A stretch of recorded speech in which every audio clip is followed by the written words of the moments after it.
Oh, wow. Guys, what's under here is not stock.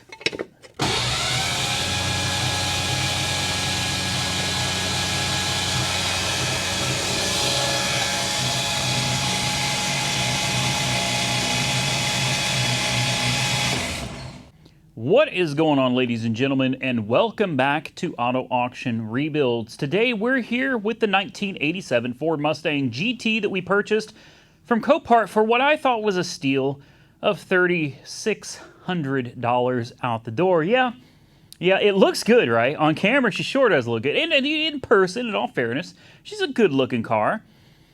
But she's got some hidden issues, some things that if I had spent a little more time looking at it instead of getting all excited, I would have noticed. Now, we've already been over these.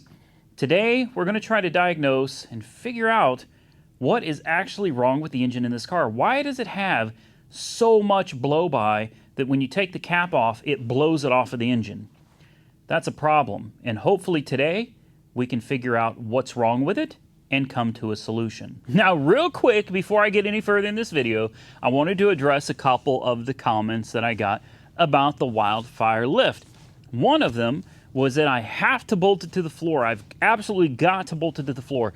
Guys, you need to go watch Vice Grip Garage. Go watch Derek over there, okay? Derek is the reason that I actually contacted Wildfire Lifts because I saw him being able to put casters on it and move it. He put that truck on it. You guys probably saw the video. He put that truck on it, and he lowered it down, and he pushed it, and he moved the whole lift out of the way. And I was like, whoa, I got to contact these guys, and hopefully they can do something to work with me. If not, I was going to buy one of these anyway. So big shout out to Vice Grip Garage, and his videos really pushed me to contacting this company. I knew I had to have a lift from Wildfire Lifts. Next, a lot of you mentioned how good of a friend Weird Beard is, and a lot of you seem to think that I'm a bad friend. I wanted to address that real quick.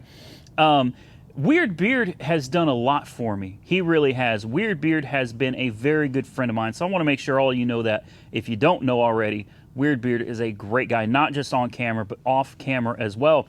But for those of you that think that he's a good friend to me and I'm a bad friend to him, I got to tell you something, man. I do a lot to help Weird Beard out whenever I can as well. Weird Beard knows if he ever needs anything, man, all he's got to do is call me, text me, let me know I'm there. I'm there. And for those saying that I should buy Weird Beard a lift, guys, you guys may have missed the videos, but in the past I had that shop in Del City that got condemned because the owner of it was renting it to me when he wasn't supposed to be. I had just put a brand new $3,000 lift in that shop right before the shop got condemned and I had to move out. Well, I had nowhere to put the lift. I had nowhere to store it. I had no use for it because I didn't have a shop anymore. I gave that lift to Weird Beard, guys. I did. I gave Weird Beard that lift. He drove all the way from the city down to his house with that massive two-post hanging out the back of that pickup truck. It looked sketch, but he did. He got that lift home, and if and when he's ready to set it up, Weird Beard, I'm telling you right now, man, all you got to do is holler at me if you need a hand. I will happily come down there and help put that thing together, man. So I want to make sure you guys knew I did give Weird Beard a lift, and Weird Beard and I have a great relationship, man. He helps me, and I help him. It's mutual. Trust me, I'm not a bad friend. Weird Beard and I do a lot to help each other. You can ask anybody, Austin Carr, TK's Garage, Monkey Wrench Mike, anybody that's been friends with me, I'll do just as much for you as you do for me, man. I'm a good dude. Now, with that out of the way, let's focus on the car. So I think what I'm going to do first is pop off this hood. I got a feeling we're going to end up having to tear into this motor, or most likely take this motor out. Right now, I am suspecting possibly a blown head gasket that is leaking compression past the compression ring and over into an oil galley that is pushing the compression out through the engine itself. That's my initial guess, but I haven't done any diagnosing to verify that. Another thing, there are wires missing. There's definitely a plug somewhere that goes to the idle air control valve. It is missing in action. I'm thinking we're probably going to have to pull this upper plenum off regardless. None of the vacuum lines are hooked up. There's so much missing under here. I don't know where anything is. I think taking off that upper plenum is going to be a good place to start. We'll probably go ahead and pull the plug wires, take out the plugs, and run a borescope into the cylinders, try to get a better idea of what's going on inside the block. So I'm going to go ahead and use this 13. I'm going to take these bolts out, and I'm going to go ahead and take this. Oh, this hood's barely even held on. Are you kidding me? Oh, wow. It's not even tight.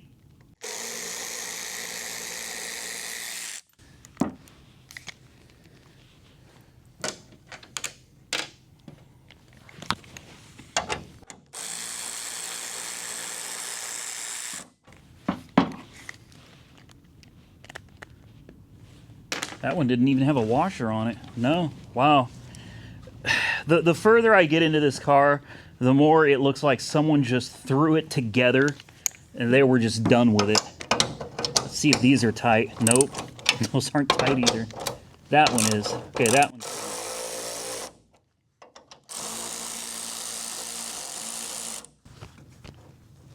Oh. No, no, no. No, no. You sit yourself right there. We got to be very careful here because the stop. This hood is wanting to come off on us already, and we're not quite ready for that just yet. So let's get this last bolt off. Hopefully we can take her off without too much problem.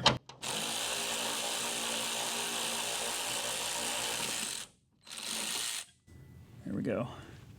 Let's drop this right there and sit still. Stay. Doing this one person isn't the easiest, but it can be done. Let's go ahead and drop that. Gently lower this down. There we go. And we will move it out of the way. Now, one of the things that was brought up to me is that if the PCV valve is not functioning properly, then it could be building up excess pressure inside the block. And while I tend to disagree that a broken PCV valve could cause that much pressure inside the block, somebody was right. Whoever commented that, you were right. I found the PCV valve was just hanging under here. It actually plugs into the back of the intake over here. I went ahead and plugged it back in. So what I'm going to do now is I'm going to fire it up real quick. I don't want it to run for long, but I'm going to fire it up real fast. And we're going to take that oil cap off and see if the oil cap still blows off of the engine, which I'm 100% certain that it's going to. But, you know, we'll try it. Let's see.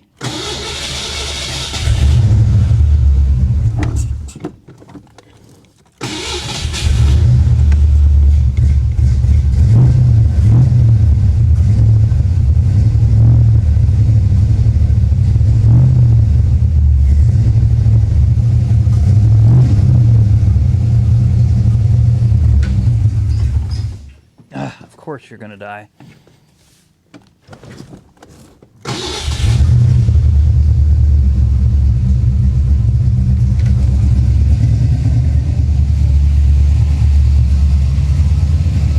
All right, she's running. Let's see what happens. First, we can pull this hose out. Oh, wow. I mean, that's, and, oh, that's milkshake in there, boys. That's milkshake. That's milkshake.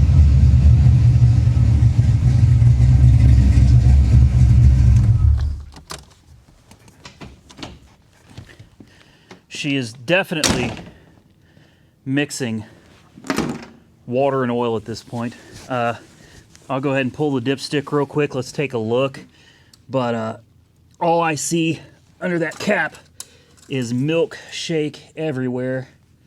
It could, yes, it could be condensation, but I really don't think so, guys.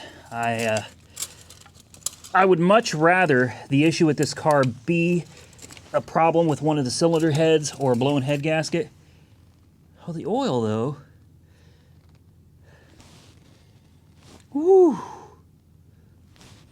That's gasoline. I bet that's flammable. The oil does not look like milkshake, so maybe it's just excessive condensation. going to take the cap off. See if we've got any excessive pressure built up in there. No. In fact, the coolant in it, it's got beautiful antifreeze, man. Yeah, it's not oily or anything. Huh. Okay, well, I think we're going to continue on.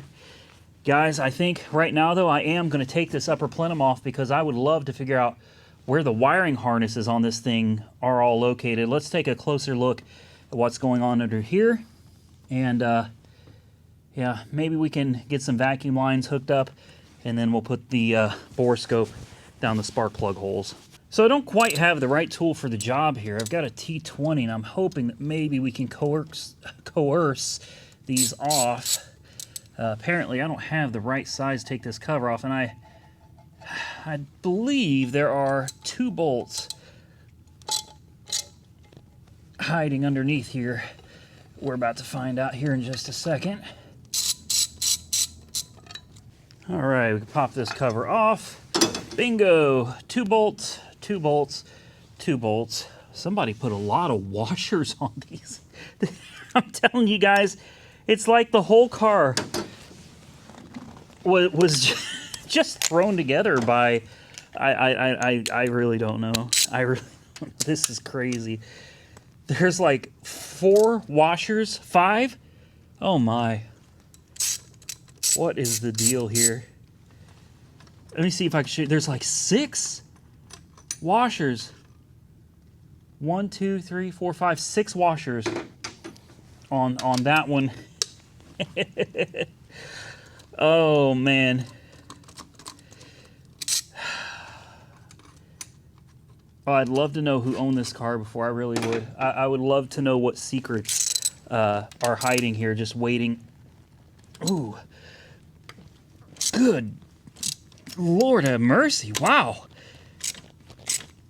Oh my. Oh. Ooh, those feel stripped. Oh, that's not good. That's not good. Those feel very, very stripped.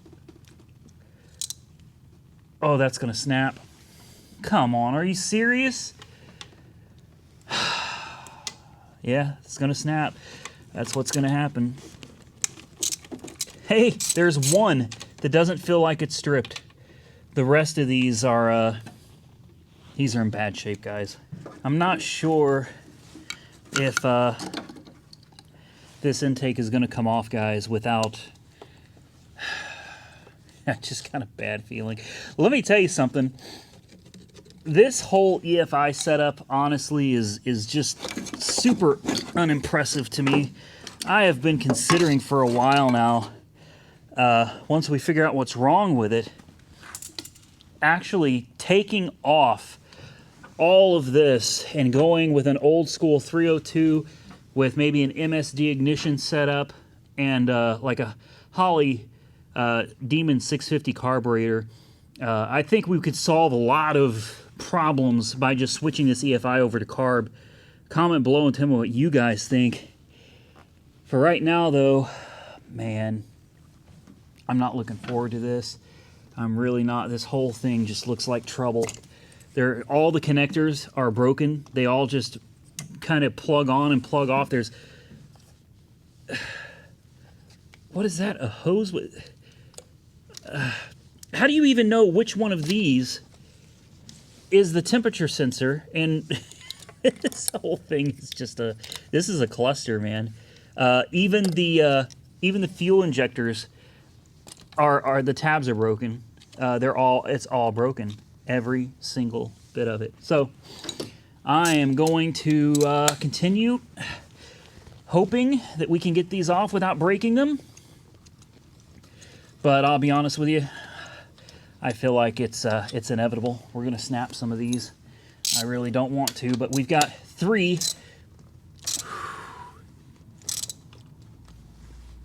That feels so bad. That feels so bad.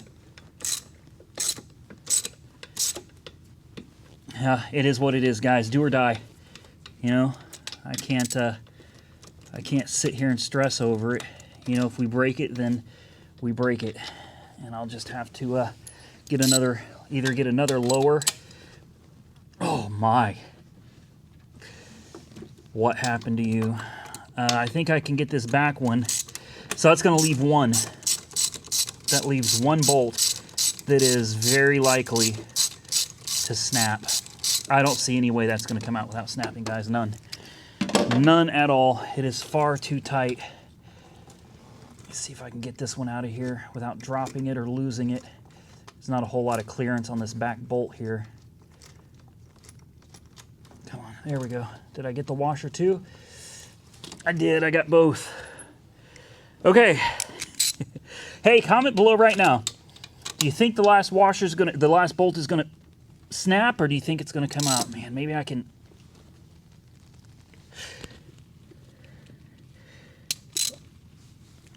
Oh. Oh. Oh my. You guys won't believe what I just found down here. Oh my. Ugh.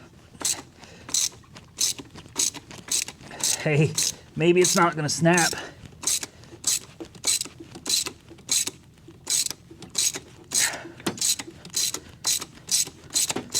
I think it's gonna come out, guys. How about that? I don't know how many times we're gonna be able to. It doesn't look stripped out. I don't understand why it is so tight.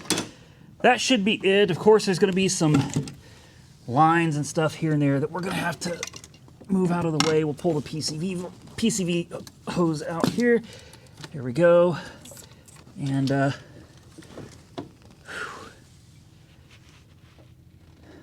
okay. Well, you can see somebody's handiwork under here. That's how they plugged that. That goes to the brake booster. I'll get that off. This goes to the PCV. I've already disconnected that. This is plugged. This is probably fuel pressure regulator, would be my guess. We'll get rid of that. And I need to detach these from the throttle body down here, and we should be able to lift this thing off.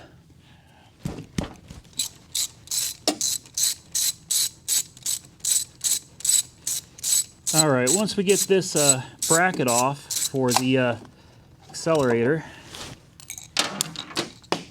Uh-oh. Don't lose your nuts, guys. Don't lose your nuts. I think at this point we can pull this off. Hey, looky there. Oh, wow. There's a lot of oil trapped in there.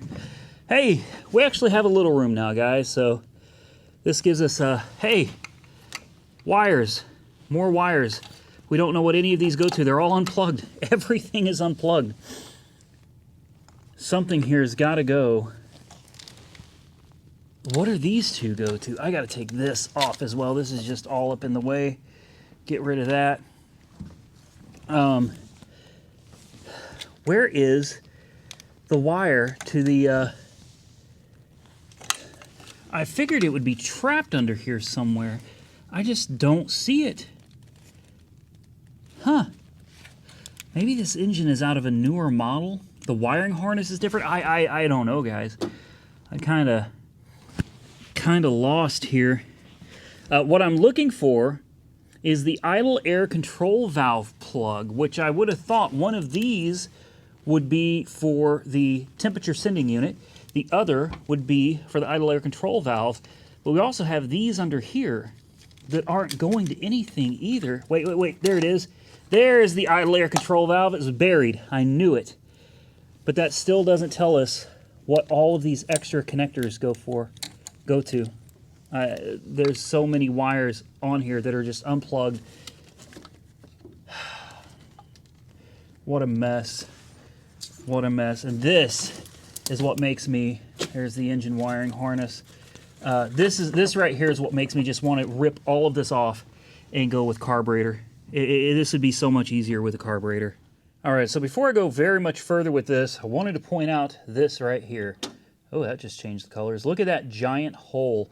As you can see, that's right by those headers as we back up. Oops, shook the camera there. But as we back up from it, you can clearly see that area right there. And if we turn around and we take a look over here at this side, let me zoom you in. You can kind of see right there. It's kind of doing the same thing. It looks like it's already starting to rust up. But over here on this side, that's messed up, man. That is bad. Now, another thing I noticed while I was over here is take a look at this shock. Okay, focus right here. Look. It's not even tightened down, man. Like, this whole thing just bounces around. That's what I'm saying, guys. The more I get into this, the more it looks like a junk car that somebody just threw away because the car is done. The car is done. I think this engine was done too. But I'm gonna try to at least get it back on the road running and driving again, man. We are going to attempt to get this valve cover off now. I want to see what things look like in there. It should be off. I already took all the bolts out of it, so there we go. Getting it off of here could be a bit of a chore with that alternator in the way. May not be able to with the alternator on there, but I'm going to work on getting this off a little bit. Here's what I've got for you guys. I've got two connectors here. All right, they're both identical connectors. Come on, focus. Why isn't it focusing? There we go. I've got two identical connectors here, okay? They look the same. They will both fit on this temperature sending unit. One has a green wire and a black wire, I believe. The other has a red wire and a gray wire? Brown wire? I don't know. One has a red wire, one has a green wire. They will both plug into the temperature sending unit the same. But I don't see anything for both of these to plug into. I can plug in one to here, but the other one has nowhere to go. So I don't know what the other wire is going to go to. So any of you Foxbody people out there, any of you people familiar with this 5.0 engine, please feel free to hit me up and comment down below what one of these goes to, preferably telling me which color, you know, green or red, goes to the temperature sending unit, and where in the heck does the other one go to? I'm going to focus on getting this valve cover off. As you can see, I got the plug wires off. I'm going to pull these plugs out, and, you know, we'll get in there. I guess we could probably do a compression check, but I want to run the bore scope down there and see what's going on. Ah, shoot! You son of a biscuit eater. All right. Remember this. You drew first blood, man. Oh, wow. Guys, what's under here is not stock. Come on. Tell me I don't have to remove the damn alternator. Wow. The rockers under here, boys, are not stock. So now I am even more confused as to what the hell we're dealing with on this motor. So far, what I saw under the valve cover looks like somebody's got a little money into these cylinder heads.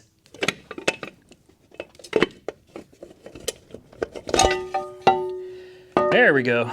Now, to put these back on, I will most likely have to go back with pulling the alternator off. But look at those bad boys, huh? Oh, man. Those are beautiful. That's what those are. Those are beautiful. Let's take a closer look down in there and see what she looks like. Well, guys, there may just be a little bit more to this motor's story than what I gave it credit for. I'm still very, very confused. Obviously, the rockers don't look stock. That doesn't mean that it's not stock, of course. I'm not going to... Let's get these out of the way. I'm going to go ahead and pull these off as well. Let me tell you something. This side is a bear. This side is a real bear. Ugh. This side is going to hurt me. That's what's going to happen. This is they've got the oil dipstick right here and everything, man. Like, ugh, what a nightmare. How do you even get that? Wow. Those are all covered in oil. Yeah, these spark plugs I think are going to be a little bit more difficult to get out. I'm hoping that this valve cover comes off relatively easy. It looks like it should. Move that out of the way. I think we can think we can get to all of this relatively easily. Obviously, everything on this side should look identical to the other side, so shouldn't be too many surprises here. But what's interesting is it looked like somebody put a little bit of motor into the money. Looks like somebody put a little bit of money into this motor. But the confusing part to me is why it's still got factory fuel injectors. Everything seems stock on this car. Everything, the mass airflow sensor, the injectors, everything looks bone stock, but it looks to me like somebody spent a little money on the internals of this engine. So I'm actually kind of excited to get past this, drain the oil, and let's get a borescope down into the cylinders. I'm very excited to see whether we have some old, worn-out looking pistons, or if we've got some like Keith Blacks sitting down in the bottom there, you know what I mean? Maybe some domed high compression pistons or something. I don't know, probably not going to run into any of that, I wouldn't imagine, but wouldn't it be cool if we did, and we found out that what we've got is a great motor. It just needs a little bit of tweaking to get her right. I still think this thing would probably be better off with a carburetor, but believe it or not, it's actually fairly expensive. I know that doesn't sound right, but it's actually fairly expensive to go from a fuel injection to a carburetor. But man, it just makes life so much easier when it comes to the tunability of the car. This should just pop right off. Yeah. Oh yeah, she looks beautiful too. Sure does. Go ahead and get this gasket out of the way. And look at that. Absolutely gorgeous. All right, so as usual, I've run into a problem. I've got no issue getting 3 of the 4 spark plugs out, but this one right here, I can't get an extension of any kind on it at all. So I decided to try my hand at maybe putting a wrench around. It looks like I got the wrong size wrench. I got a 21 there. I'm going to try a 19. And if the camera's a little shaky, forgive me. It's definitely hard to do this without shaking the camera here. But I'm going to try to put a wrench on the end of it. Oh, good. There we go.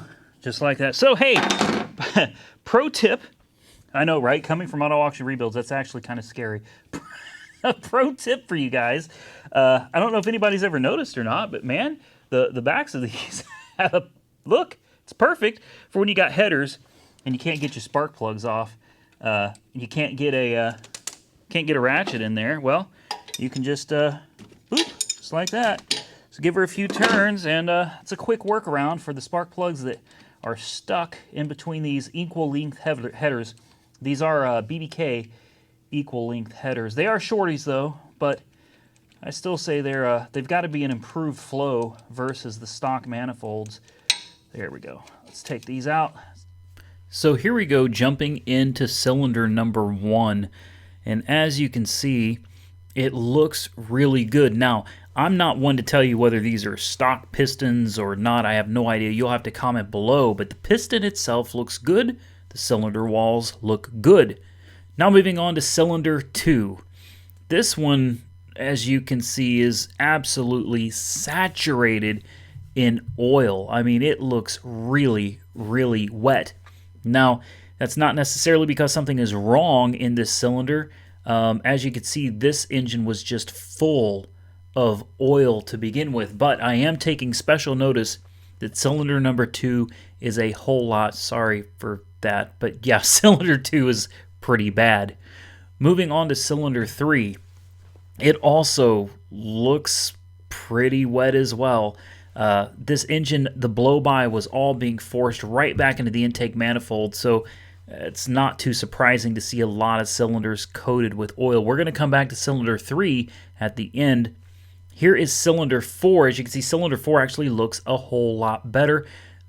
Getting this little camera in can be difficult, and trying to get a good angle can be pretty difficult too, but I feel pretty confident that so far everything looks pretty good. I'm trying to get an idea of what the cylinder wall condition is here, but honestly, it doesn't look too bad, but again, very oily.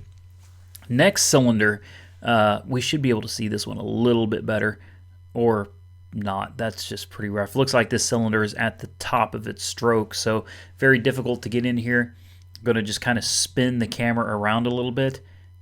Yeah, she's all the way at the top. I mean, those clearances are tight, guys, real tight.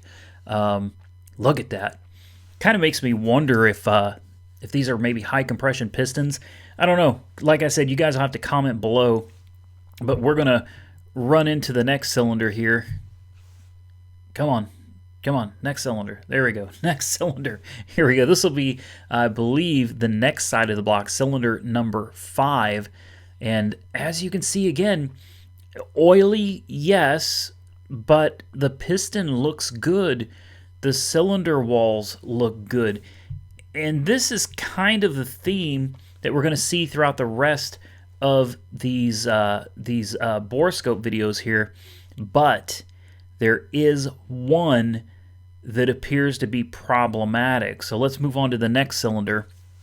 I done lost count of what cylinder we're on. You can kind of see that there's some writing on the top of that piston. I wish I could see exactly what it says. I'd love to be able to make that out, give you an idea if maybe it's bored over a little bit, or you know, what kind of pistons they are. I would love to be able to read those. But what I'm looking for on the cylinder walls are any damage or a ridge. And honestly, a little discoloration is normal. We're going to probably squeeze back in here again and try to get another view. Sometimes I have to pull the camera out and flip it around just to try to make sure I'm getting a good view of everything in here. Comment below if you've seen anything that I've missed so far. We're getting really close to the end here, guys. I do believe that this is actually cylinder number 7. Actually, this is cylinder number 8. This is the one that I suspect of having a problem. Yes, cylinder 8 is definitely where I suspect that there's a problem, because the spark plug I pulled out of this cylinder, it was very black and very sooty. Now, you can see some wear on the sides. The closer I get to it, the worse it looks. You guys, again, I'm not an engine builder, man. Comment on everything you're seeing, and you tell me what you think. That right there, yeah, I really wanted to zoom in on that so you guys can have a good look at it and tell me if you think that is excessive wear or if that's okay. Personally, I'm just not seeing anything in any of this footage that makes me feel like there is something catastrophic wrong with the engine. So we could be looking at a head gasket. We might be looking at rings that just were not installed properly. I think really what this is going to come down to is throwing a compression gauge on each cylinder and try to get a much better idea of which cylinders are down, if any. So I decided to go back to cylinder 3 and have another look. As you can see, I'm moving the crankshaft. The valve is opening. That's why I'm saying the clearances in here are super tight, man. We're finally getting that piston to go down in its bore a little bit. I was hoping we could take a little bit closer look at cylinder 3 just because it looks like it is so wet. But the spark plug that came out of cylinder 3 actually looked pretty good. Alright guys, so I wanted to come back to the spark plugs. We've gone down all of the cylinders, and obviously we checked number 3 twice. But here's what the spark plugs look like. This is cylinder number 1. This is cylinder number 2. Cylinder number 3, the one I was concerned about, which actually looks fine. Cylinder number 4. Okay, in order, 1 through 4. And then, coming over here, again, I kept all of these in order. This is the other side of the engine. This is cylinder number 5. And we got cylinder number 6.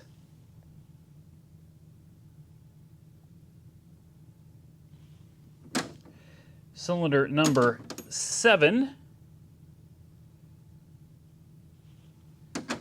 And cylinder number 8. This is the one I was concerned about. You can see it's very wet. It's got a lot of oil on it. So it appears to me that whatever issue we're having out of cylinder number 8. So why don't we stick the borescope in number 8 and run the cylinder up and down just to get an idea of what's going on.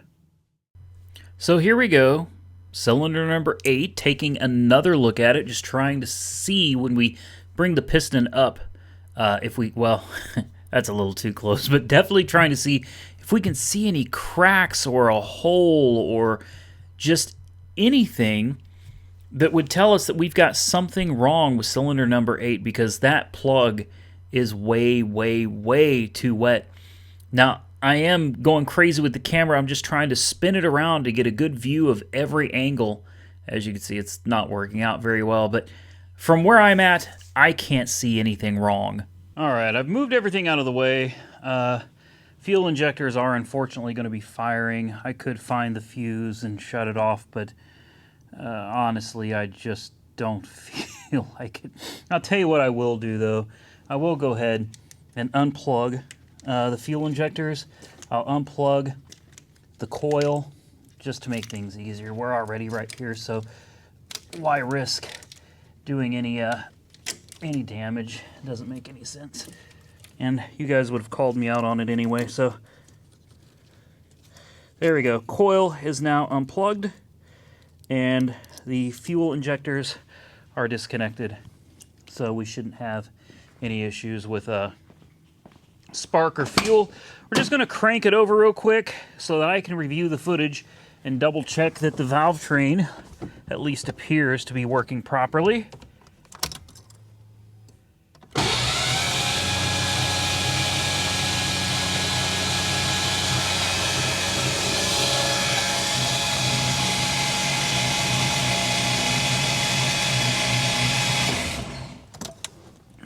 All right.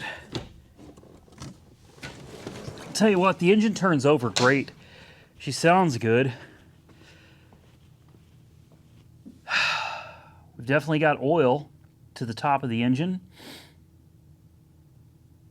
What could possibly be wrong with this, guys? Well, guys, honestly, I think the next thing that needs to be done is well, not an oil change. That's probably the last thing that needs to be done, but honestly, the next thing that really needs to be done is a compression test. Unfortunately, I cannot find my compression gauge to save my life. So it's, 2 o'clock in the morning. This is probably gonna make a little bit of a mess. I figure I might as well go ahead and take the oil filter off. There we go. Let's go ahead and see what comes out of this. That's where I'm at. Let's change the oil, or at least drain it, and see what the heck is coming out of this thing. It's going to be nasty. I mean, it's almost, I don't know. I can't tell if it's full of metallic or if it's just gasoline soaked. I'm going to try not to dump this filter upside down. I'm going to try to keep it right side up here. If we can balance it there. We'll let that drain a little bit. Let me get the drain plug out, and we'll get the rest of the oil out of this thing. I don't know off the top of my head what size this is, but I can tell you what it isn't. It isn't a 15. Let's try a 17, although it's most likely going to be an 18. 17's an odd. Wow, okay. It appears to be a 17. Let's see if we can, let me get this filter out of the way here. I don't think it's going to really be needed anymore. It's still full, so we can get a good idea of what's going on in there. And let's just see what's going on under here. All right, I'm going to go ahead and put a filter on this to keep it from leaking anymore. Going back with the exact same one that came off of it, a Ford Motorcraft FL1A.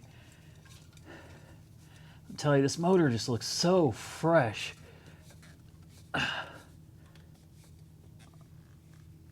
Boy, that filter is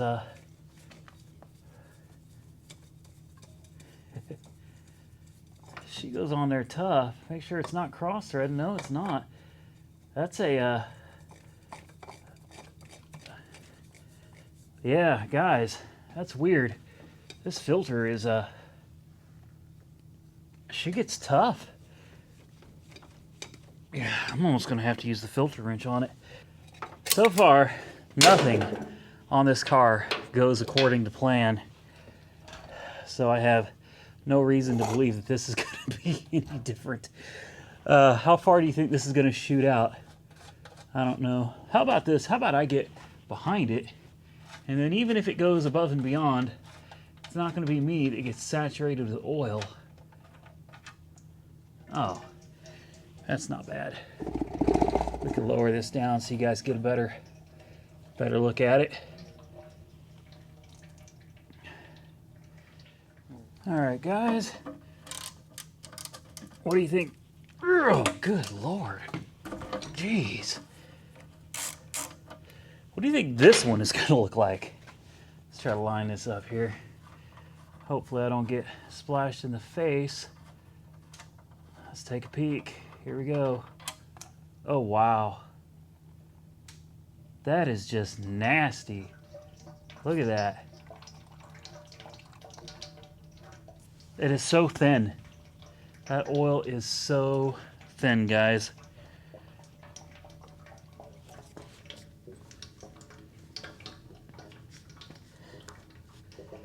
Well, I can tell you this, putting fresh oil and a fresh oil filter in it, dang sure isn't going to hurt anything. That oil looks real bad, guys. Real bad. I'm going to need you guys to comment below. Tell me what you think, man, because I'm at the point, I'm looking at this car, and where the K-member attaches is rotten on the passenger side. Completely rotten. The driver's side is already starting to rot. The engine looks like cylinder 8 probably has something very wrong with it. In the bottom end, as I expected, it could, though. It could be in the top end. I just highly, highly doubt it. I really feel like we've got an issue in the bottom end. I don't know how much further I want to go with this car, guys. I really don't.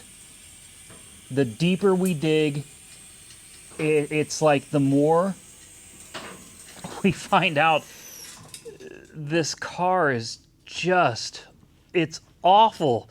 I feel like this car would be better suited going back to the auction and saving ourselves a lot of time and a lot of money. So guys, this is the point where I'm going to really rely on you to jump into the comment section and tell me what you think. I feel like this car is just an app.